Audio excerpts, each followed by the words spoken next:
සුබ දවසක් ඔබ සියලු දෙනාටම. අද මා කියූ පොත් වැඩසටහනින් මම කතා කරන්නේ නිර්මාණාත්මක ලේඛනය, නිර්මාණ රචනය පිළිබඳව කැමැත්තෙන් ඉන්න සහ නිර්මාණකරණයට අත්පොත් තියන්න ආසාවෙන් ඉන්න අයට අත්පොතක් වශයෙන් ළඟ තබා ගත යුතු කෘතියක් පිළිබඳව. ඒ තමයි මාරියෝ වර්ගාස් යෝසා රචනා කරපු Letters to a Young Novelist කියන කෘතිය. ඉතින් මේ කෘතිය තරුණ නවකතාකරුවෙකු වෙත නමින් සිංහල භාෂාවට පරිවර්තනය කරනවා මහාචාර්ය ලියනගේ අමරකීර්ති. ඉතින් මාරියෝ වර්ගාස් යෝසා ගැන කතා කරද්දී මේ අවුරුද්දේ අප්‍රේල් මාසේ මාරියෝ වර්ගාස් යෝසා මරණයටපත් වුණා. එතුමා වයස අවුරුදු 89ක්. 89 දී තමයි එතුමා මිය ගියේ. ඉතින් යෝසා 1936 වර්ෂයේදී තමයි උපත ලබන්නේ. එතනින් පස්සේ යෝසා තමන්ගේ පළමු කෙටි කතාව ප්‍රකාශයට පත් කරන්නේ 1957 අවුරුද්දේ. ඒ වෙද්දී ඔහුට වයස අවුරුදු 21යි. ඉතින් 1960 දී මොහු ප්‍රංශයට එනවා වැඩිදුර අධ්‍යාපන කටයුතු සඳහා ශිෂ්‍යත්වයක් ලබාගෙන. නමුත් ඔහුගේ ශිෂ්‍යත්වය අහෝසි වෙලා තියෙනවා. ඒ නිසා නමුත් ඔහු ආපහු තමන්ගේ පෙරලා රටට යන්නේ නැහැ. ඔහු ප්‍රංශයේම වාසය කරනවා. ඉතින් මේ ඉදින්දි තමයි ඔහුට ගුස්ටාව් ප්ලොබෙයාගේ එමා බෝවාරි නැත්නම් මැඩම් බෝවාරි කෘතිය කියවන්න හම්බ වෙන්නේ. ඉතින් ඔහු මැඩම් බෝවාරි කෘතිය පිළිබඳව කරපු ප්‍රකාශය මම උපුටා ගත්තා. මංජුල සේනාරත්න තමන්ගේ Facebook සටහනේ හරි අපූර්ව ලේඛනයක් සටහනක් ලියලා තිබුණා මේ යෝසා සහ මැඩම් බෝවාරි කෘතිය අතර තියෙන සම්බන්ධය පිළිබඳව. ඉතින් එතෙන්දී යෝසා කියනවා සාහිත්‍යකරණයේ ලේඛකයෙකු සතු විය යුතු සංයමය කුමක්දයි තමා හඳුනාගත්තේ මැඩම් බෝවාරි කෘතිය කියවීමෙන් පසුව කියලා. ඉතින් යෝසා ගැන කතා කරද්දී යෝසාගේ පළමු නවකතාව බවට පත් වෙන්නේ 1966 දී ඔහු රචනා කරපු The Green House කියන නවකතාව. ඉතින් යෝසා සාහිත්‍ය ශාස්ත්‍ර විශේෂ වෙන්නේ ඔහු 2010 අවුරුද්දේදී නොබෙල් සාහිත්‍ය සම්මානිනුත් නොබෙල් සාහිත්‍ය ත්‍යාගයෙන් පිදුම් ලබන්නට යෙදුණා. ඉතින් යෝසාගේ මරණයත් සමග අපේ රටේ බොහෝ දෙනෙක් ඔහු පිළිබඳව විවිධ සටහන් තියලා තිබුණා මුහුණු පොත තුල. ඉතින් ඒ අතර මගේ අවධානය ගියපු එක සටහනක් තමයි ඔහුගේ බොහෝ කෘති සිංහල භාෂාවට පරිවර්තනය කරපු චූලානන්ද සමරනායක තබපු සටහන. එයින් කොටසක් මම උපුටා ගත්තා. මා ඔහු දකින්නේ මාකේස්ද අභිබවා ගිය ලතින් ඇමරිකානු දැවැන්තයා ලෙසිනි. ඔහුගේ සෑම කෘතියක්ම අසිරියකි. ලේඛකයන්ට වටිනා වැඩබිමකි. ලියන්නේ කෙසේදැයි හදාරන්නෙකුට ඔහුගේ නිර්මාණ පිරික්සීමෙන් උගත හැකි දෑ බොහෝය. යෝසා මට නම් ඔහු සාහිත්‍ය ඩයිනෝසරයෙකි.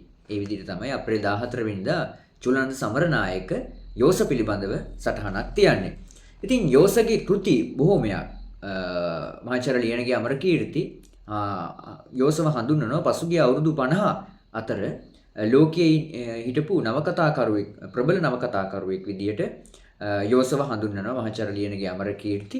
ඉතින් යෝසාගේ බොහෝ නවකතා බොහෝමයක්ම සිංහල භාෂාවට පරිවර්තනය වෙලා තියෙනවා. ඔහුගේ Death in the Andes කියන කෘතිය පරිවර්තනය වෙනවා. අන්දීසේ මරණය නමින් චූලානන්ද සමරනායක පරිවර්තනය කරනවා. ඊළඟට ලංකාවේ ගොඩක් යෝසා ජනප්‍රිය වෙච්ච නවකතාවක් තමයි The Bad Girl කියන නවකතාව ගාමිණී වියන්ගොඩ පරිවර්තනය කළා විශේෂකාරී කියලා. ඒ කෘතිය ගොඩක් ජනප්‍රිය වුණා ලංකාව ඇතුලේ. ඊළඟට 2023 දී දිමුතු සුමුදු Liyanage යෝසාගේ Aunt Julia and the Scriptwriter කියන කෘතිය සිංහල භාෂාවට පරිවර්තනය කළා ජුලියා නන්දා සහ තිරරචකයා නමින්. ඊළඟට Gamini වියන්ගොඩ යෝසාගේ The Real Life of the අලයන්දෝ මයිතා කියන කෘතිය සිංහලට පරිවර්තනය කළා අලයන්දෝ මයිතාගේ සැබෑ ජීවිතය නමින්. ඊළඟට Indika Gunawardena යෝසාගේ Who Killed Palomino Moloro කියන කෘතිය නිර්නාමික ඝාතකයා නමින් සිංහලට පරිවර්තනය කළා. ඒ වගේම චූලානන්ද Samaranayake The Time of the Hero කියන කෘතිය වීරයෙක් ඇවිත් නමින් සිංහල භාෂාවට පරිවර්තනය කළා. ඉතින් මේ පරිවර්තන අතර නිර්මාණකරණය සම්බන්ධව ඉතාම වැදගත් ලංකාව ඇතුලේ මෙතෙක් ජනප්‍රිය වෙච්ච පරිවර්තනයක් විදියට යෝසාගේ Letters to a Young Novelist කියන කෘතිය හඳුන්වන්න පුළුවන්. ඉතින් මේ කෘතිය පළමු වරට සිංහල භාෂාවට පරිවර්තනය වුණේ 2006 අවුරුද්දේදී. එතනින් පස්සේ මේ කෘතිය විදර්ශන ප්‍රකාශනයක් විදිහට තමයි මේ 2020 අවුරුද්දේදී පරිවර්තනය වෙලා තියෙන්නේ. යෝසා මියගිය දිනේ මහාචාර්ය ලියනගේ අමරකීර්ති තමන්ගේ මුහුණු පොතේ සටහනක් ලැබුවා. ඒ වෙත මගේ අවධානය යොමු වුණා. එහිදී ඔහු ප්‍රකාශ කරා මාරියෝ වර්ගස් යෝසා පසුගිය අවුරුදු 50 ඇතුළත ලෝකයේ විසූ ඉතාම වැදගත් නවකතාකරුවෙක්. සිංහල සාහිත්‍ය ලෝකයට වර්ගස් යෝසා හඳුන්වා දෙන්නේ නූතන සාහිත්‍ය උගන්වන විශ්වවිද්‍යාල ආචාර්යවරු නෙවෙයි. විශේෂයෙන් මම කලින් සඳහන් කරපු ගාම්නි වියන්ගොඩ, චූලානන්ද සමරනායක, ඉන්දික ගුණවර්ධන වගේ අය තමයි, මෑත කාලීන දිමුතු සුමුදු ලියනගේ වගේ අය තමයි යෝසගේ කෘති සිංහල භාෂාවට පරිවර්තනය කරන්නේ. අතරම මහාචාර්ය ලියනගේ අමරකීර්තිත් විශේෂත්වයක් දරනවා. ඔහු එතෙන්දී සඳහන් කරනවා ගාම්නි වියන්ගොඩ, චූලානන්ද සමරනායක හා ඉන්දික ගුණවර්ධන ඒ කවුරුත් සරසවිය දුරන් නෙවෙයි. වෙන රටක නම් වියන්ගොඩ හා සමරනායක වැනි අයට తాවකාලික ආරාධිත මහාචාර්ය ධූර පිරිනමනවා. වර්ගස් යෝසා රටවල් කිහිපයකම එහෙම තනතුරු දැරුවා, විශේෂයෙන් ඇමරිකාවේ. මේ කෘතියේ විශේෂයෙන් මහාචාර්ය ලියනගේ අමරකීර්ති විසින් සපයන පෙරවදනක් අන්තර්ගත වෙලා තියෙනවා මාරියෝ වර්ගස් යෝසාගේ ප්‍රබන්ධ කතාව සහ ප්‍රබන්ධ න්‍යාය කියලා. මම හිතන්නේ නිර්මාණකරණය හදාරන කෙනෙක්ට මේ පෙරවදන ඊටාම වැදගත් කියලා මම හිතනවා. ඉතින් එතනින් පස්සේ මේ කෘතිය කොටස් 14කට බෙදලා තියෙනවා. පළවෙනියට තියෙන්නේ පටිපණුවගේ උපමා කතාව, ඊට පස්සේ කැටබ්ලෙපස් නම් සතා, පෙළඹවීමේ බලය, ශෛලිය, කතකයා සහ ආඛ්‍යාන අවකාශය, කාලය, යථාර්ථයේ තල, මාරුවීම සහ ගුණාත්මක පිමි, චීන පෙට්ටි, සැඟවුණු කරුණු, sannivedana නහර, පසු සටහනක් ලෙස. ඊළඟට ස්තුතිය සහ කෘතියේ සඳහන් පුද්ගලින්ගේ නාමාවලියක් මේ කෘතිය දකින්න ලැබෙනවා. ඉතින් මම හිතන්නේ මේ කෘතිය ඇතුලේ මහාචාර්ය ලියනගේ අමරකීර්ති ඉදිරිපත් කරන පෙරවදන ඉතාම විශේෂයි. මාරියෝ වර්ගස් යෝසාගේ ප්‍රබන්ධ කතාව සහ ප්‍රබන්ධ න්‍යාය කියන පෙරවදන. ඉතින් එතෙන්දී ඔහු සඳහන් කරනවා මාරියෝ වර්ගස් යෝසා දැනට ලතින් ඇමරිකානු රටවල සිටින ප්‍රධානම ලේඛකයින් තුන්දෙනාගෙන් කෙනෙකි. ගාබ්‍රියෙල් ගාෂියා මාර්කස්, කාලෝස් පුවෙන්තේස් සහ මාරියෝ වර්ගස් යෝසා ඒ තිදෙනාය. ලතින් ඇමරිකානු රටවල හිඳිමිනුත් ඒ රටවලින් යුරෝපයටත් ඇමරිකාවටත් සංක්‍රමණය වී වෙසමිනුත් ලේඛනීය යෙදෙන සිය ගණනක් අගනා ලතින් ඇමරිකානු ලේඛක ලේඛිකාවන්ගේ වැඩිහිටි පරම්පරාවට වර්ගස් යෝසාද අයිති වේ. ඉතින් ඔහු 1936 දී උපත ලබලා 1956 දී නීතිය හැදෑරීමට විශ්වවිද්‍යාලයට පිවිසුණත් ඔහු නීති විවෘතිය අත්හැර දමලා ඒ වෙනුවට ස්පාඤ්ඤයේ විශ්වවිද්‍යාලයක සාහිත්‍ය පිළිබඳ ආචාර්ය උපාධියක් හදාරනවා. එතෙන්දී ඔහු තමන්ගේ ආචාර්ය උපාධියට හදාරන්නේ මාකිස්ගේ කෘති පිළිබඳව. ඉතින් ඒක විශිෂ්ට අධ්‍යයනයක් විදිහට සැලකෙනවා සහ ඊට පසු කාලීනව ඔහු සමත් වෙනවා වයස අවුරුදු 30 පමණ වන විටම ලතින් ඇමරිකාවේ ප්‍රධාන ලේඛකයන් අතරට එන්න. ඉතින් මම කලින් සඳහන් කරපු ප්‍රධාන ලේඛකයන් ලතින් ඇමරිකානු ප්‍රධාන ලේඛකයන් තිදෙන අතර ඔහුගේ නම තියෙනවා. ඉතින් එතනින් පස්සේ මේ කෘතිය සඳහන් වෙනවා තරුණ නවකතාකරුවෙකු වෙත කෘතිය කියවන ලේඛකයන් විසින් වහා වටහා ගනු ලැබිය හැකි තවත් දෙයක් නම් හොඳ ලේඛකයෙකු වීමත් හොඳින් කියවීමත් ගසට පොත්තමෙන් බැඳී ඇති දෙයක් බවය. ලේඛකයන් කියවීමේ ප්‍රධාන අරමුණත් ඔවුන්ගේ ලේඛනය පෝෂණය කිරීමයි. ඉතින් ලේඛනයේ නිරත වෙන කෙනෙක්, නිර්මාණාත්මක ලේඛනයේ නිරත වෙන කෙනෙක් අකණ්ඩව සිදු කළ යුතු දෙයක් තමයි කියවීම, පඨනය කියන කාරණය. ඉතින් ඒ වගේම තමයි ඔහු කියවනවා වගේම ඔහු තුල සත්‍යාභ්‍යාසයක් තියෙන්න ඕන. ඒ කාරණාව මහාචාර්ය අමරකීර්ති මෙතෙන්දී ඉස්මතු කරලා පෙන්නනවා. ඊළඟට යෝස පිළිබඳව ඔහු සඳහන් කරනවා අද කීර්තියක් ධනියත් ඇත්තේ වුවද 1950 ගණන් වල මැද හරියේ නම් ඔහු ලේඛන කලාවේ ආරම්භ කල ඉමහත් ආර්ථික දුෂ්කරතාවින් දේය. සිය සැබෑ ජීවන ලාලසාව ඔහු සාහිත්‍ය වෙනුවෙන් නීතිඥ වෘත්තිය කැපකිරීම ඊට වඩාත් හේතු විය. ඔහු නොඑක් අර්ධකාලීන රැකියා කරමින්ද පුවත්පත්වලට ලියමින්ද දුෂ්කර ජීවිතයක් ගෙව්වේය. මේ දුෂ්කර කාලය තුලදීම ඔහු සිය ප්‍රථම නවකතාවේ පිටු 1500කින් යුත් අත්පිටපත කිහිප වරක් ලියන්නටද වෙහෙස වූයේය. එහෙත් ඔහු වෙත පහසු ජීවිතයක් ගෙවිය හැකි තරම් ආදායමක් ලැබෙන්නට කියවීමෙන්ද ලිවීමෙන්ද යලි ලිවීමෙන්ද යුත් තවත් දුෂ්කර අවුරුදු 10ක් තරම්ම ගත විය. ආදුනික අවධිය කියා දෙයක් නොමැතිව එක රැයෙන් ලේඛකයන් වී වසරට නවකතා 10-15 ලියන අධ්‍යතන සිංහල ලේඛකයින්ට වර්ගස් යෝසාගේ ජීවිතයෙන් බොහෝ දේ ඉගෙන ගත හැකිය.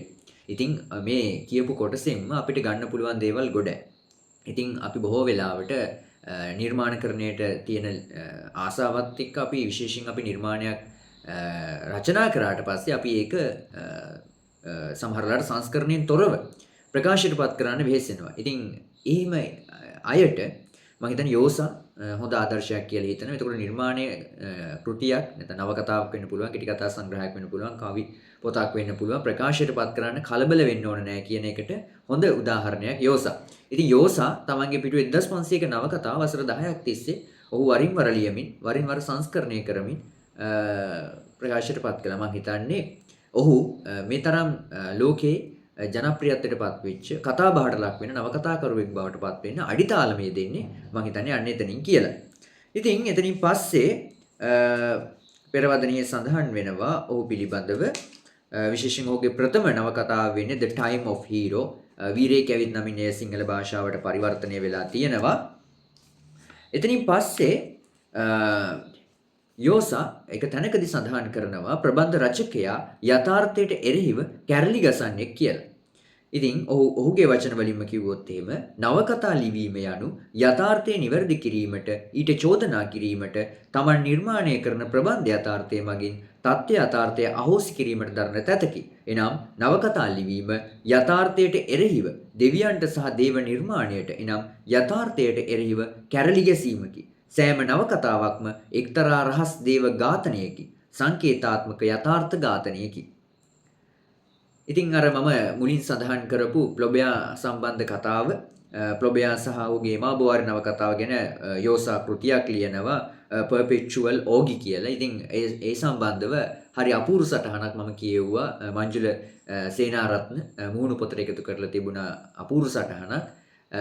එය මම හිතන්නේ perpetual ඕගි කියන පොත පිළිබඳ හොඳ සටහනක්. මම එය මේ ඩිස්ක්‍රිප්ෂන් එකේ ලින්ක් එක සඳහන් කරනවා. ඔබට ගිහිල්ලා බලන්න පුළුවන්. ඉතින් ඊළඟට සඳහන් වෙනවා තරුණ නවකතාකරුවෙකු වෙත කෘතිය මුලින්ම පළ වෙලා තියෙන්නේ 1977 අවුරුද්දේ. ඒ ඉංග්‍රීසි භාෂාවට පරිවර්තනය වෙන්නේ 2001 අවුරුද්දේ ඇමරිකාවේ. මේ කෘතියේ පළමු පරිච්ඡේදයම අපේ සිත් බැඳ ගන්න පරිච්ඡේදයක්. ඒ තමයි පටිපණුවාගේ උපමා කතාව. කවුද මේ පටිපණුවා? ඇයි මේ නිර්මාණකරණයට පටිපණුවෙක් සම්බන්ධ වෙන්නේ? 19 වැනි සියවසේ ධනවත් ආර්යාවෝ තමන්ගේ ඇඟේ මහත වැඩිකම ගැන හිත කරදර වෙලා ආයෙත් තරුණ කාලේ තිබුණු ඉඟසුඟ සහිත සිහින් දේහය ආපහු ලබා ගන්න කරපු වැඩක් දන්නවද? පටිපණුව ගිල්ලා. ඔබත් දැන් ඉන්නේ පටිපණුවේ ගිලලා.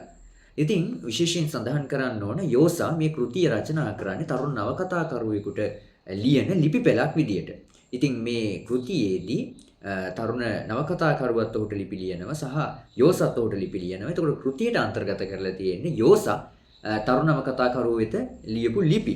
ඉතින් ඔහු අර ලිපියේ කතන ව්‍යවහාරයෙන්ම ඔහු නවකතාකරුවට ආමන්ත්‍රණය කරන විදිය තමයි තියෙන්නේ. ඉතින් ඔහු කියනවා ඔබත් දැන් ඉන්නේ පටිපණුවේ ගිලලා. තමන්ගේ බඩවැලේ භයානක පරිපෝෂිතයෙකුට නවාතැන් දීගෙන ඉන්න කවුරු හරි කවදා හරි ඔබට හමු වෙලා තියෙනවද? මට නම් හමු වෙලා තියෙනවා. ඒ නිසා මර ආර්යාවෝ සුන්දරත්වයේ වෙනුවෙන් ජීවිත පුදන වීරවරියෝ බව මට දිවුරල කිව්වැකි. 1960 ගණන් වල පැරිසියේදී මගේ අතිමිත්‍ර තරුණ ඉස්පාඤ්ඤ ජාතික සිනමාකරු හොසේ මරියා ඇත්තටම ඒ වගේ පටිපණුවෙකුගේ ආක්‍රමණයට ලක් වුණා. පටිපණුව තවත් ජීවියෙක් ඇතුලේ පදිංචි වුණාට පස්සේ ඒ ජීවියත් එක්ක හා වෙලා ඒ ජීවියව උරා බීලා වැඩෙනවා. ඊට පස්සේ පණුවව ඇඟෙන් අයින් කරන්න අමාරුයි. මොකද පණුව අර ජීවියගෙන්ම පෝෂණය වෙලා ඒ ජීවිය යටත් විජිතයක් බවට සාර්ථකව පත් කරගන්නවා. තමන් ඇතුලේ කාගෙන ඉන්න සතා තෘප්ත කරන්න හෝසේ මරියාට නිරන්තරයෙන්ම හොඳට කන්න බොන්න විශේෂයෙන් කිරි බොන්න සිද්ධ වුණත් ඔහු එන්නෙම කෙට්ටු වෙන්න පටන් ගත්තා. එහෙම නොකා නොබී හිටියනම් වේදනාව උහුල ගන්න බැරි වේවි. නමුත් ඔහු කාපු බීපු හැම දෙයක්ම පටිපණුවගේ මිසක් ඔහුගේ යහපතට නොවේ. දවසක් අපි පොඩි කෝපි කඩේක කතා කර කර ඉඳිද්දී ඔහු මෙන්න මෙහෙම පාපොච්චාරණයක් කරලා මාව පුදුම කෙරුවා. අපි දෙන්න එකට හුඟක් දේවල් කරනවා. අපි එකට නාට්‍ය බලන්න, ප්‍රදර්ශන බලන්න යනවා. දේශපාලනය, පොත්, චිත්‍රපට නැත්තම් යාළුවෝ ගැන එකට සාකච්ඡා කරනවා. ඔයා හිතනවා ඇති මං ඔය දේවල් කරන්නේ මං ඒව රස විඳින නිසා කියලා. එහෙමනම් ඔයාට වැරදිලා. මං ඒව කරන්නේ මගේ ඇතුලේ ඉන්න පටිපණුව වෙනුවෙන්. ඒ විදිහටයි මට ඒක පේන්නේ. ඒ කියන්නේ මගේ මුළු ජීවිතේම ජීවත් කරන්නේ තවදුරටත් යහපතට නෙවෙයි. මං මගේ ඇතුලේ දරාගෙන ඉන්න දේ වෙනුවෙන්, ඒ පණුව වෙනුවෙන් මං නිකන් සේවකයෙක් විතරයි.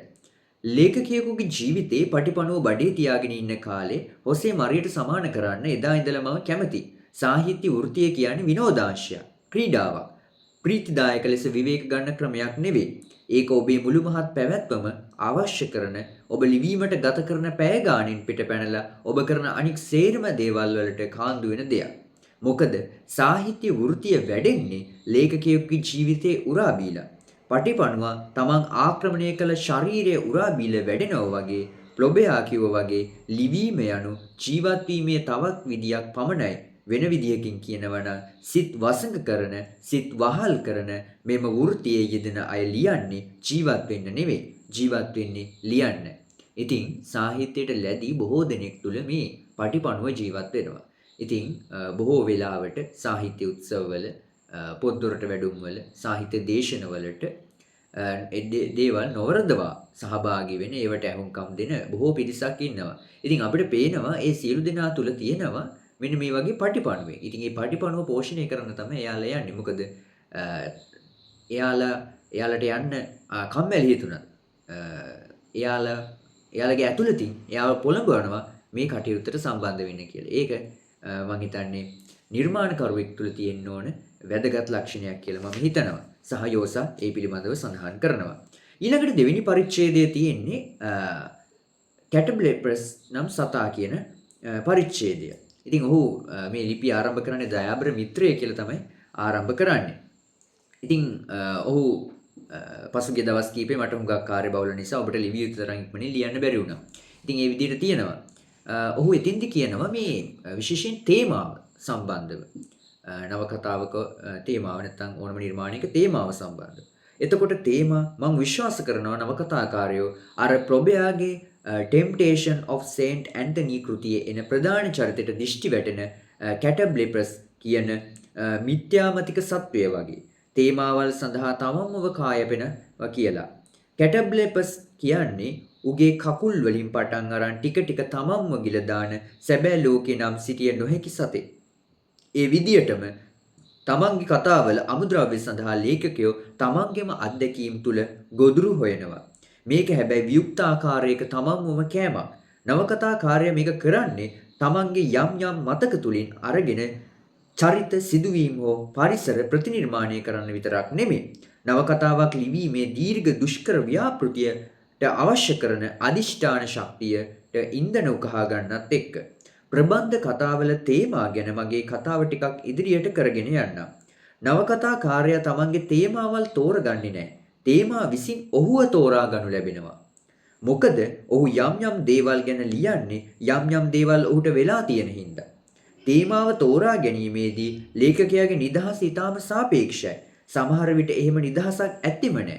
කොහොම වුණත් තේමාව සම්බන්ධයෙන් ලේඛකයාගේ නිදහස සාහිත්‍යික රීතියක් තෝරගන්න ඔහුට තියෙන නිදහසට සාපේක්ෂව ඉතා සුළුයි. රීතියක් තෝරා ගැනීමේදී නම් ලේඛකයාට සම්පූර්ණ නිදහසක් වගකීමක් තියෙනවා. මගේ හැඟීමේ හැටියට ජීවිතය ඒක බර වචනයක් තමයි. ලේඛකයාගේ විඥාණය සහ උපවිඥාණය මතට කාවැදෙන අත්දැකීම් ඔස්සේ ලේඛකයා මතට තේමාවල් බලෙන් තල්ලු කරනවා. ඒවා කතන්දර බවට හරවලා ඒවගෙන් නිදහස් වෙන්න ඔහුව පොළඹවනවා. තේමාවල් ජීවිතයෙන් මතුවෙලා අප මත පතිත වෙන හැටි ගැන උදාහරණ හොයන්න ඒ තරම් වෙහෙස වෙන්න ඕන නැහැ. මොකද හැම ලේඛකයෙම කියන කතාවල මේ සම්බන්ධ එක්තරා එකඟතාවක් තියෙනවා. කතාවක්, චරිතයක්, අවස්ථාවක්, গুপ্ত සිද්ධියක් අමතක නොවි තමන් අසල ගැවසුණා. තමන්ගේ සිතට වද දුන්නා. ඒ ගැන කතාවක් ලියලා ඒකෙන් නිදහස් වෙනකල් තමන්ට කන්නලව් කළා කියලා තමයි ලේඛකයෝ කවුරුත් කියන්නේ. ඉතින් මේ විදිහට තමයි යෝසා තේමාවන් සම්බන්ධව කතා කරන්නේ. ඉතින් ඊට පස්සේ විශේෂයෙන් නිර්මාණකරුවෙක් තුළ තියෙන්න ඕන විශේෂ ගුණාංගයක් ගැන යෝසා කතා කරනවා. ඒ තමයි අව්‍යාජත්වය. ඔහු මේ විදිහට සඳහන් කරනවා. මගේ හිතවත් සුහුඹුල් නවකතාකරුවාණනි. සමහර විට මේ තමයි හොඳම අවස්ථාව සාහිත්‍ය සම්බන්ධයෙන් යෙදුවම බොහොම අනතුරුදායක අදහසක් ගැන කතා කරන්න. ඒ තමයි අව්‍යාජත්වය. අව්‍යාජ ලේඛකයෙක් වීම කියන එකෙන් අදහස් වෙන්නේ මොකක්ද? ප්‍රබන්ධය කියන්නේ එහි නිර්වචනයේම ව්‍යාජයක්. සත්‍ය නොවන ඒත් සත්‍ය විදියට පෙනී සිටින යමක්. ඒ නිසා හැම නවකතාවක්ම සත්‍ය හැටියට අනුමත වෙන බොරුවක්. ඒකේ පෙළඹවීමේ ශක්තිය සම්පූර්ණයෙන්ම රඳා පවතින්නේ මැජික් කාරයෙක් වගේ ප්‍රයෝග උපක්‍රම භාවිතයට දැනීමට නවකතාකරුවාට ඇති කුසලතාව මත. එතකොට රැවටිලිකාරකම වංචාකාරකම වඩාම අව්‍යාජ ස්වභාවය හැටියට පවතින රීතියක් වන ප්‍රබන්ධයේ අව්‍යාජත්වය ගැන කතා කිරීමේ අර්ථයක් තිබෙනවාද? තියෙනවා. හැබැයි මේ විදියටයි. වඩාම අව්‍යාජයෙන් යුත් නවකතාකරුවා තමයි ජීවිතයේ විසින් විධානය කරන නීති රීති වලට කීකරු වෙලා අත්දැකීම් තුලින්ම මතුවෙන යම් කාලික අදාළත්වයක් ඇති තේමා ගැන ලියමින් අනික් තේමා ඉවත් කරන ලේඛකයා. නවකතාකරුවෙක් සම්බන්ධයෙන් විශ්වාසනීයත්වම අව්‍යාජත්වය කියන්නේ ඒකයි. ඒ කියන්නේ තමන්ගෙම යක්ෂෙන්ව බාරගෙන තමන්ට පුළුවන් තරම් හොඳට උන්ට දොළපෙදීනි දීලා සේවය කරන එක. තවදුරටත් ඔහු කියනවා තමන්ව අභ්‍යන්තරයෙන්ම උත්තේජනය කරන කිතිකවන තමන්ට අනුභවය සපයන දේවල් ගැන නොලියා උදාසීන ලෙස තාර්කික ආකාරයකින් තමන්ට සාර්ථකත්වය ලබන්න ප්‍රසිද්ධ හොඳ අවස්ථාවක් ඇතැයි සිටින තේමා ගැන ලියන නවකතාකරුවා ව්‍යාජ නවකතාකාරයෙක්. ඔහු දුර්වල නවකතාකාරයෙක් වෙන්නත් හුඟක් ඉඩ තියෙනවා. ඔහුගේ කෘති අලවි වාර්තා තැබුවා වුණත් වරාණ ඇතුලේ තියෙනවා අපි කවුරුත් දන්නවනේ අලවි වාර්තා තියෙන නවකතා ලයිස්තුව පිරලා තියෙන්නේ දුර්වල නවකතා වලින් කියලා. තමන්ගෙම ඇතුලේ ඉන්න අපේ කතාවලදී අදිෂ්ඨානශීලී විරෝධය පාන්නෝ සහ යථාර්ථය ප්‍රතිසංස්කරණය කරන්නෝ බවට පත් කරන අර යක්ෂයන්ගෙන් දිරිය ලබලා උන්ගෙන් පෝෂණය වෙලා තම පැවැත්මේ අභ්‍යන්තරයෙන්ම නොලියන කිසිම නවකතාකරුවෙක් නිර්මාපකයෙක් යථාර්ථය පරිවර්තනය කරන්නෙක් වෙයි කියලා මම නම් හිතන්නේ නැහැ. ඉතින් ඔය විදියට මේ අව්‍යාජත්වයෙන් යුතු නවකතාකරුවා සහ ව්‍යාජ නවකතාකරුවා ගැන යෝසා හරි අපූර්වට සඳහන් කරලා තියෙනවා. ඊළඟට ඔහු ශෛලිය කියන පරිච්ඡේදයේදී මේ නවකතාවක ශෛලිය පිළිබඳව කතා කරනවා. ඔහු කියනවා මෙහෙම මට ශෛලිය ගැන කියන්න ඇති සියල්ල මම දැන් ඔබට කියලා අවසන් වුණත් ප්‍රායෝගික අවවාදයක් ඔබේ ලියුමෙන් ඉල්ලා තිබීම ගැන සලකලා මම මෙහෙම කියන්නම්. සංගත සහ අත්‍යවශ්‍ය කතාවෙන් යුත් ශෛලියක් නැතුව ඔබට නවකතාකරුවෙක් වෙන්න බෑ. ඒ නිසා එය සොයා ගැනීම අරඹන්න. නිරන්තරයෙන් කියවන්න. මොකද භාෂාව ගැන පොහොසත් සම්පූර්ණ හැඟීමක් ලබා ගන්න බෑ හොඳ සාහිත්‍ය හුඟක් කියවන්න නැතුව. ඒ වගේම ඔබ වඩාම අගය කරන සහ ඔබට මුලින් සාහිත්‍යයට ආදරය කරන්න උගන්වපු ලේඛකයින්ගේ ශෛලි අනුකරණය කිරීමෙන් වළකින්න. බොහෝ වෙලාවට අපි ආසාවෙන් කියවන සහ අපිට ලොකු අනුභවයක් සපයන අපිට ආభాසයක් සපයන ලේඛකයින්ගේ ශෛලීන් අපි අනුකරණය කරන්න පෙළඹෙනවා. විශේෂයෙන් කවියන්, කෙටි කතාකරුවන්, නවකතාකරුවන්. ඉතින් ඒ තත්වෙන් මිදෙන්න කියලා තමයි වළකින්න කියලා තමයි යෝස මෙතන අපිට කියන්නේ. ඒක කොතරම් එය අමාරු වුණත් පුළුවන් තරම් තැත් කරන්න. ඔවුන්ගේ කැපවීම, ශික්ෂණය, පුරුදු ආදී අත් සියලු කාරණාවලදී ඔවුන්ව අනුකරණය කරන්න. ඔවුන්ගේ ස්ථීර විශ්වාසයන් නිවැරදියයි ඔබට සිතනවා නම් ඒවා ඔබගේද විශ්වාසයන් කරගන්න. නමුත් ඔවුන්ගේ ලේඛනවල යාන්ත්‍රික ප්‍රතිනිෂ්පාදනයන් කිරීමෙන් වළකින්න. මොකද ඔබේ වස්තු විෂයන්ට ගැළපෙන පෞද්ගලික ශෛලියක් සොයාගන්න ඔබ අසමත් වුණොත් ඔබේ කතාවලට ජීවය දෙන පෙළඹවීමේ බලයක් කවදාවත් නොලැබෙන්න ඉඩ තියෙනවා. ඊළඟට ඔහු කියනවා යථාර්ථයේ මායාව සඳහා අර පාලනය නොකර ශෛලිය බරපතල ලෙස කිටිකර එහි වූ ගීතමය ප්‍රීති බ්‍රාහුල්‍ය තදින් මැඩලි වූ එමාබුවාරි නවකතාවත් අතර කාලෙදී ප්‍රොබයා තමන්ගේ ශෛලිය සොයාගත්තා. මෙතනදී ප්‍රොබයා ගැන තමයි කතා කරන්නේ. ඒ ශෛලිය පරිපාකයට ගන්න ඔහු අවුරුදු 5ක් අදිමානුෂික ලෙස ශ්‍රමය වැගිරුවා. ඔහුට තම ප්‍රථම මහාර්ග කෘතිය ලියන්න ඒ තරම් කාලයක් ගියා. ඔබ දන්න විදියට ප්‍රොබයාට තිබුණු ශෛලිය ගැන න්‍යායක්. හරියටම හරි යෙදුම ගැන සූත්‍රයක්. නිවැරදි වචන යනු අදහස උචිත ලෙස ප්‍රකාශ කරන වචනයයි. ලේඛකයාගේ වගකීම තමයි ඒ වචනය සොයා ගැනීම. Tamanට ඒ වචන හමු වූ බව ඔහු දැනගන්නේ කොහොමද? ඔහුගේම කනේ කෙදුරුමක් වචනේ ශබ්ද නිවැරදි වෙලාවට වචනේ නිවැරදි ආකෘතිය සහ අන්තර්ගතය අතර වචනය සහ අදහස අතර නියම අනුරූපතාව සංගීතමය ස්වර මාධුර්යයක් බවට පෙරළුණා. ඒ නිසයි ෆ්ලොබෙයා ඔහුගේ වැකි කෑගෑමේ පරීක්ෂාවට ලක් කෙරුවේ. ඔහුගේ නිවස පැවති ක්‍රොයිසේ අසල තවමත් තියෙන දෙහිගස් වලින් වටවුණු වීදියට ගිහිල්ලා තමන් ලියූ සියල්ල හඬගා කියවන්න ෆ්ලොබෙයා පුරුදු වෙලා හිටියා. ඒකට අදත් කියන්නේ කෑ ගහන වීදිය කියලා. ඒ වීදියේදී ඔහු තමන් ලියූ දේ පුළුවන් තරම් හයියෙන් කියුවා. ඔහු සාර්ථකද නැත්නම් නියම කලාත්මක පරිසමාප්තිය අත්කර ගන්නාතුරු උමතු කැපවීමකින් වචන සහ වැකිසෙවීම ඔහු දිගටම කළ යුතුද යන්න ඔහුගේ දෙසවන ඔහුට කිව්වා. ඊළඟට ඔහු ඊළඟ පරිච්ඡේදයේදී කතා කරනවා කතකයා සහ ආඛ්‍යාන අවකාශය පිළිබඳව. එතින්දී ඔහු කියනවා ප්‍රබන්ධ රචනයට එළඹෙන අය අනිවාර්යයෙන්ම මුහුණ දිය යුතු ගැටලු හෝ අභියෝග මාලාව ප්‍රධාන කොටස් 4කට බෙදන්න පුළුවන් කියලා. ඒ තමයි කතකයා, අවකාශය, කාලය සහ යථාර්ථයේ තලය වශයෙන්. ඉතින්දී ඔහු වැඩිදුරටත් සඳහන් කරනවා අද මම කැමති කතකයා ගැන කතා කරන්න. කතකයා කියන්නේ එක අතකින් බලනකොට නවකතාවක අන් සියලු දේවල් දරාගෙන සිටින වැදගත්ම චරිතය. නමුත් සියල්ලටම පෙර අපි නිවැරදි කරගන්න ඕන එක්තරා වැරදි අවබෝධයක්. කතකයා හෙවත් කතාව කියන තැනැත්තා කතෘ හෙවත් රචකයා සමග පටලවා ගත යුතු නැහැ. ඒක බොහොම බරපතල වරදක්. සමහර නවකතාකාරයෝ පවා කරන වරදක්. ඒගොල්ලෝ තමන්ගේ කතා උත්තම පුරුෂයන් ලියමින් තමන්ගේම ජීවිත කතාව වස්තු විෂය විදියට අරන් විශ්වාස කරනවා ඒ වගේ කතකයෝ තමන්මයි කියලා. ඒගොල්ලෝ කාරණය වටහාගෙන තියෙන්නේ වැරදියට. කතකයා කියන්නේ ලේඛකයා වගේ ලේන් මසින් නෙවෙයි වචන වලින් විතරක් හැදුණු කෙනෙක්. කතකයා ඉන්නේ කියනු ලබන කතාවක සීමාව ඇතුලේ විතරයි. කතෘට ඊට වඩා පොහොසත් සම්පූර්ණ කතාව ලියන්න පෙරත් පැවතුණු කතාව ලිව්වට පස්සෙත් පවතින ජීවිතයක් තියෙනවා. ඔහු නවකතාව ලියන මොහොතේදී පවා එම නවකතාව කතෘගේ මුළු පැවැත්මම අත්කරගන්නේ නැහැ. මම හිතන්නේ ඔහුගේ යෝසගේ රචනා ශෛලිය සහ මහාචාර්ය ලියනගේ අමරකීර්තිගේ පරිවර්තනයත් ඉතාම රීඩබල් කියලා මම හිතනවා. පාඨකයාට ඉතාම කම්මැලිකමකින් තොරව අඛණ්ඩව එක දිගට කියවීමේ හැකියාවක් මේ ලේඛනය ඇතුලේ තියෙනවා. කතකයා කියන්නේ ඔහු විසින් කියවෙන කතාවේ චරිත වගේම කාල්පනික චරිතයක්. ගොඩනගන ලද කෙනෙක්. එහෙත් වඩාම වැදගත් ඔහුයි.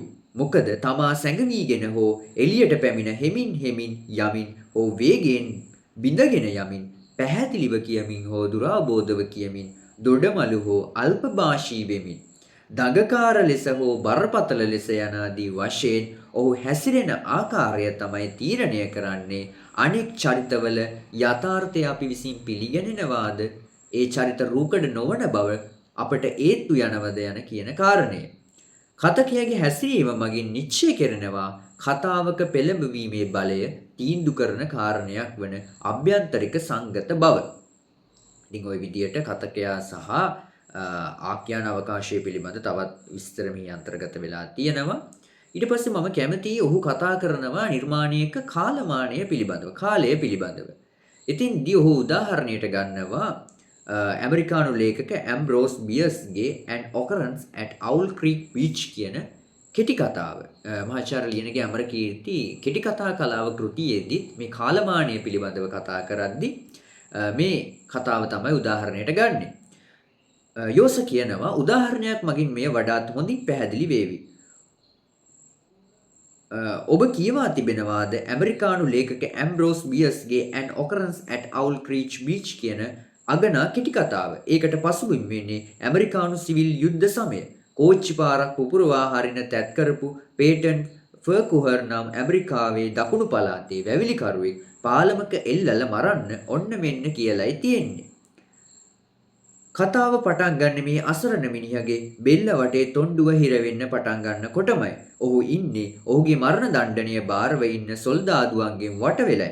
නමුත් ඔහුගේ ජීවිතයේ අවසන් කරන නියෝගය නිකුත් කරනකොට ලණුව කැඩිලා ඔහු ගඟට ඇදන් වැටෙනවා. ඔහු කොහොම හරි පාලමටත් ගම් ඉවුරටත් මුවා වෙලා සොල්දාදුවන්ගේ වෙඩි පහරවල් මග ඇරලා පීනල යන්න සමත් වෙනවා. පේටන් ෆර්කුහර් ඔහුගේ නිවසත් ඔහු ආදරය කරන ගැහැණියක් දිහාට සොල්දාදුවන් ලුහු බැඳගෙන එද්දී කැලේ මැදින් දුවනකොට ඔහුගේ ජීවිතයේ අතීත සිද්ධි සිහි කරන සර්වවේදී කතකයාගේ කතනය ෆර්කුහර්ගේ විඥාණය බවට පත්වෙනවා. ආඛ්‍යානයත් ෆර්කුහර්ගේ භයානක දිවිල්ල වගේම සිත් පාරවන සුළුයි. ඔන්න දැන් ඔහුගේ ගෙදර පෙනෙන දුර. දුවලා ගෙදර දොරකොටට එනකොටම ඔහු දකිනවා බිරිඳගේ රුව. ඔහු ඈ වැළඳ ගන්න හදනකොට කතාවේ ආරම්භයේදී ඒ කියන්නේ තප්පර දෙක තුනකට ඉස්සෙල්ලා ඔහුගේ ගෙල වටා තද වෙන්න පටන් අරන් තිබුණු තොණ්ඩුව ඔහුගේ ගෙල හිර කරනවා. මේ සියල්ල සිදුවෙන ඉතා කුඩා ෂණයකදී. ඒක තමන්ගෙම ඌ සැබෑ කාලයෙන් වෙනස් වූ කාලයක් වචන මගින් නිර්මාණය කරන ආඛ්‍යානය විසින් දීර්ඝ කරන ලද ෂණික මනෝමය දිෂ්ටියක්. කතාවේ තත්ත්‍ය කාලය තප්පර කීපයක් විතරයි. ප්‍රබන්ධ කතා මනෝවිද්‍යාත්මක කාලය ඇසුරෙන් තමන්ගෙම වූ කාලයක් නිර්මාණය කරන ආකාරය මේ නිදර්ශනයෙන් පැහැදිලි වෙනව නේද? බෝර්හෙස්ගේ ප්‍රසිද්ධ කතාවක් වන සීක්‍රට් මිරකල් කතාවත් මේ තේමාවෙම තවත් ස්වරූපයක්. ජෙරෝමීර් ලැඩික් නම් චෙක් ජාතික කවියා වෙඩි තබා මරා දමන අවස්ථාවේදී ඔහු ජීවිත කාලය පුරා ලියන්නට සිටි කාව්‍යමය නාට්‍යයක් වන සතුරෝ සම්පූර්ණ කිරීම සඳහා දෙවියෝ ඔහුට තවත් අවුරුද්දක් ජීවත් වෙන්න ඉඩ දෙනවා. මෙම කාලය තුලදී ඔහු එම අභිලාෂවත් නාට්‍ය මානසිකව ලියා සාර්ථකව අවසන් කරනවා. මේ වසරක කාලය හිර කර රඳවනු ලැබ තිබෙන්නේ. බටනායකයාගේ ෆයර් කියන අනත් කවියාගේ සිරුර හිල්වන වෙඩි වර්ෂාව පතිත වීමත් අතර කාලය තුලයි. එනම් තප්පරයකින් කොටසක් නිමේෂයක් වැනි කාලයක්. සෑම ප්‍රබන්ධයක්ම විශේෂයෙන් හොඳ ප්‍රබන්ධ පවතින්නේ ඒවා කියවන පාඨකයන් සිටින සැබෑ කාලයට වඩා වෙනස් තමන්ගෙම වූ කාල පද්ධති තුල. ඉතින් මෙතනදී ඔහු මොන්ටෙරෝසෝගේ ඩයිනෝස කතාව කෙටිම කතාව පිළිබඳවත් සඳහන් කරන ඔහු අවදි වූ විට ඩයිනෝස තවමත් එහි සිටියේ කියන කෙටිම කතාව. ඉතින් ඒ වගේම ඔහු මෙතෙන්දි සඳහන් කරනවා අපි ඊටම ආසාවෙන් කියවලා තියෙන එච්.ජී. වෙල්ස්ගේ ටයිම් මැචින් කතාව පිළිබඳව. එයත් කාලයත් එක්ක සම්බන්ධ වෙච්ච තේමාවකින් යුක්ත කතාවක්. විද්‍යා ප්‍රබන්ධ නව කතාවක්. එච්.ජී. වෙල්ස් කියන්නේ කාලය පිළිබඳ තේමාවෙන් වශී වෙලා හිටපු තවත් ලේඛකයෙක්. මිනිහෙක් අනාගතයට ගිහිල්ලා ඒ ගිය බව ඔප්පු කරන්න අතින් රෝසමලක් අරන් ආපසු වෙන කතාවක් තියෙන වෙල්ස්ගේ ටයිම් මැචින් නව කතාවෙන් කොටසක් උපුටා දක්වන්න බෝර්හෙස් පුරුදු වෙලා හිටියා. මෙම අවතැන් වුණු රෝසමල නොවිය හැකි රෝසමල පැන්ටිසුමිය වස්තුව පිළිබඳ සුසම ආදර්ශයක් ලෙස බෝර්හෙස් සැලකුවා. ඒ වගේම ඔහු කියනවා ප්‍රබන්ධයක කාල ભેද හෝ කාල පද්ධති දෙකක් පැවතීමත් සාමාන්‍ය දෙයක්. උදාහරණයක් ලෙස ගුන්තර් ග්‍රාස්ගේ ටිම්ඩ්‍රම් මේක සිංහලෙන් හැඳින්වුණු තහඩු බෙරය කියන නවකතාවේ කතානායකයා වන සුප්‍රසිද්ධ ඔස්කා මැට්සෙරත් හැර අනික් හැමෝම සම්බන්ධයෙන් කාලය සාමාන්‍ය විදියට ගලා යද්දී ඔස්කා තීරණය කරනවා වයසට නොයා ඉන්න. එනම් කාලය අහෝසි කරන්න. ඔහු හුදු අදිෂ්ඨාන බලයෙන් නොවැඩී ඉන්නත් වයසට යන විනාශ වන සහ අලුත් වන කාලයට අධිපති ප්‍රෝනේස් දෙවියන් පනවපු නොවැළැක්විය හැකි ජරපත් වීමේ නියමයට යටත් ලෝකයක වයසට නොයා එක්තරා සදාතනික ජීවිතයක් ගෙවන්නත් සමත් වෙනවා. ඔස්කා හැර සෑම දෙයක්ම සෑම කෙනෙක්ම කාලය විසින් මැකී යනවා. ඉතින් ප්‍රබන්ධ කතාවක් ඇතුලේ කොහොමද චරිත කාලයත් එක්ක වෙනස් වෙන්නේ සහ කොහොමද කතාවේ කාලය ගලා යන්නේ කියන කාරණාව හරි ලස්සනට ඔහු ඉදිරිපත් කරලා තියෙනවා. ඉතින් එතනින් පස්සේ මෙහි පරිච්ඡේදයක් තියෙනවා චීන පෙට්ටි කියලා. මොනවද මේ චීන පෙට්ටි කියන්නේ? දයාබර මිතුර කතකයා තමන්ගේ කතා පෙළඹවීමේ ශක්තියෙන් ආඩ්‍ය කරන්න භාවිත කරන තවත් උපක්‍රමයකට අපිට කියන්න පුළුවන් චීන පෙට්ටි හේවත් මැක්ටොක්ෂා තාක්ෂණය කියලා. ඒක ක්‍රියා කරන්නේ කොහොමද? ඒකෙදි වෙන්නේ අර එකක් ඇතුලේ එකක් දැමිය හැකි පරිදි එන්නෙම කුඩා වෙන සමහර විට කුඩාම කුඩා එක දක්වාම කුඩා වෙන එක හැඩේ කෑලි වලින් යුතු සාම්ප්‍රදායික ප්‍රහෙලිකා ක්‍රමය වගේ කතාව කීමයි. එහෙත් මේ ක්‍රමය සාර්ථක වෙන්න නම් ප්‍රධාන කතාවේ ලෙස උපකතා ඇති කරගන්නකොට ඒක යාන්ත්‍රික නොවිය යුතු බව කියන්න ඕන. ඉතින් විශේෂයෙන් එතෙන්දී උදාහරණ විදිහට සඳහන් කරනවා 1001 රැය කෘතිය පිළිබඳව. ඉතින් එතෙන්දී සිදු වෙන්නේ ඒ වගේ අවස්ථාවක් චීන පෙට්ටි වගේ අවස්ථාවක් විශේෂයෙන් ෂෙර්සාද් කියන තරුණිය කුමරිය තමන්ගේ ජීවිතය ගලව ගන්න රජතුමාට කතන්දර කියනවා. ඉතින් එතනත් සඳහන් වෙන්නේ මේ චීන පෙට්ටි උපක්‍රමය.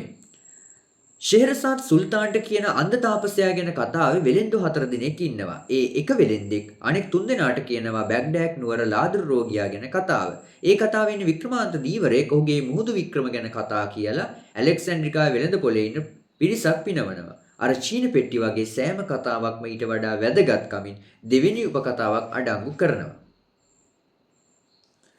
ඉතින් ඒ වගේම මෙතෙන්දි කියනවා විශේෂයෙන් නවකතාවෙන් කොටස් කියවීම වැනි අනෙක් චීන පෙට්ටි ආඛ්‍යානවලදී නම් කලින් වගේ අනුනාදයක් ඇති වෙන්නේ නැහැ. ඒ වගේ කතා ගැන කතා කරද්දී චීන පෙට්ටි උපක්‍රමය කියනවට වඩා හොඳයි කොලාජ් ක්‍රමය කියලා කියන එක. මොකද මේ උපකතාවට ස්වාධීන පැවැත්මක් නැහැ වගේ මේක දරා සිටින කතාව වෙත තේමාත්මක හෝ මනෝවිද්‍යාත්මක බලපෑමක් කරන්නේ නැහැ. වරහන් ඇතුලේ තියෙනවා මේ කතාව 1001 රැයේ බොහොමයක් දූ කතා හෝ මිනිබිඩි කතා සම්බන්ධයෙන්ුත් අදාළයි කියලා. අවසාන පරිච්ඡේදයේ තියෙන පසු සටහනක් ලෙස එතෙන්දී යෝසා අවසානයේටම කියනවා මෙහෙම.